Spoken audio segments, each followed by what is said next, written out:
Bonjour, je suis très heureux de vous retrouver pour cette nouvelle vidéo sur la labyrinthérapeute et les 12 pierres de la Jérusalem céleste. Donc notamment aujourd'hui, je vais vous parler de la topaze impériale, une pierre orange cristallisée, une très belle pierre qui est reliée à la douceur, une qualité, une vertu de l'âme à acquérir. Et je vais vous parler également du chrysoprase, une pierre verte, un très joli vert, qui est relié à la persévérance, une autre qualité et une autre vertu de l'âme à développer en rapport avec les 12 remparts de l'être. Donc je reviens à cette topaze impériale, donc qui s'appelle également topaze dorée. Donc quand je vous parle de douceur, de quoi s'agit-il?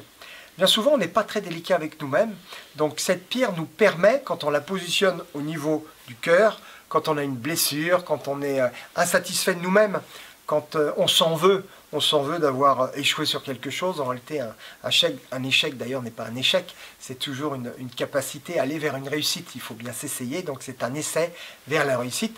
Cette pierre permet justement de retrouver confiance en soi, de retrouver un calme. Rappelez-vous que si on la met au niveau du cœur, en positionnant cette pierre au niveau du cœur, le cœur en réalité est le siège de l'âme. Donc nous allons rencontrer notre âme grâce à cette topaze impériale en développant des qualités de douceur afin de nous apprivoiser. Si on arrive à s'apprivoiser, nous rentrerons à l'intérieur de ce cœur où nous allons découvrir la capacité justement de développer nos facultés extrasensorielles, c'est-à-dire notamment des qualités de clairvoyance, quand nous serons au niveau du cœur, des capacités également de clairaudience. Vous savez, la clairaudience, ça commence au début, on a l'impression d'avoir des bourdonnements d'oreilles. Et au fur et à mesure où justement on rentre dans ce temple intérieur qui est le cœur, siège de l'âme, nous allons avoir des mots qui se forment. Nous allons avoir également des phrases qui vont se créer, et littéralement ça sera une source de connaissance pour nous-mêmes.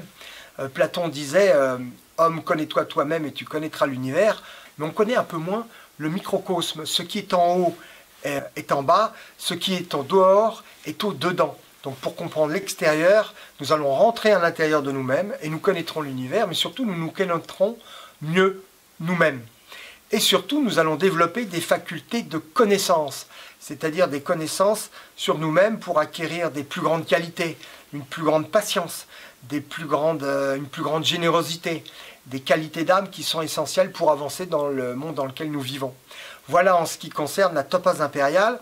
Une chose importante aussi, cette pierre a un fort rayonnement, notamment il se passe en ce moment des événements assez dramatiques, je ne vais pas revenir là-dessus, et cette topaze impériale va créer tout autour de nos champs énergétiques, notamment au niveau de l'aura, une protection très très importante. Donc notamment la pierre va ouvrir le cœur et créer tout autour de notre être, cette ouverture du cœur va permettre de rayonner de façon assez loin, entre 2 et 5 mètres au niveau de notre entourage, tout simplement, donc une forte protection. Donc ce qui ne nuit à rien en ce moment, ça serait même plutôt une pierre très très utile. Voilà. Maintenant je vais vous parler de la chrysoprase. Donc la chrysoprase, cette pierre verte, un très très beau vert, celle-ci vient d'Australie notamment. Cette pierre est intéressante parce que c'est une pierre chamanique entre autres, qui nous permet de contacter le grand esprit. Cette pierre également travaille au niveau de la persévérance. Vous savez, bien souvent on est à 2 doigts de réussir une chose et on perd confiance et on laisse tomber. Alors que si on avait eu quelquefois un peu plus de persévérance, il y a de fortes chances qu'on aurait réussi notre objectif, on aurait pu clarifier notre objectif. Donc cette pierre, en nous faisant contacter le grand esprit, également elle est très utile, notamment quand on a un questionnement au niveau des rêves. Elle nous permet de contacter le grand esprit dans des rêves, le côté onirique, et nous aurons des réponses. En mettant cette pierre sous l'oreiller, on peut contacter ce grand esprit et avoir réponse à nos questions, entre autres. Et éventuellement aussi développer des qualités de persévérance.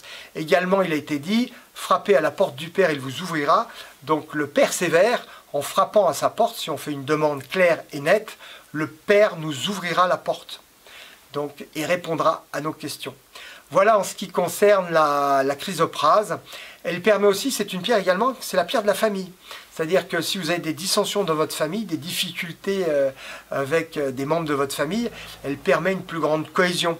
Elle permet également une plus grande communication, puisqu'elle est reliée à la famille. Donc elle crée l'harmonie dans la famille. Une pierre importante aussi dans des périodes où justement la famille est mise à forte épreuve. Voilà en ce qui concerne la chrysoprase.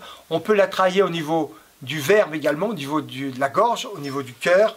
Au niveau de la gorge, elle peut être intéressante parce que nous allons obtenir une parole juste. Elle va permettre de clarifier notre parole, la rendre plus fluide, de façon de nous faire mieux comprendre, de notre famille notamment, mais surtout de toutes les personnes qui nous entourent. Voilà, voilà les vertus, entre autres, de cette chrysoprase. Donc je vous retrouve prochainement pour une future vidéo, la dernière d'ailleurs du genre, puisque j'en ai déjà créé 4 autres, celle-ci est la 4e, et je vous dis à très bientôt.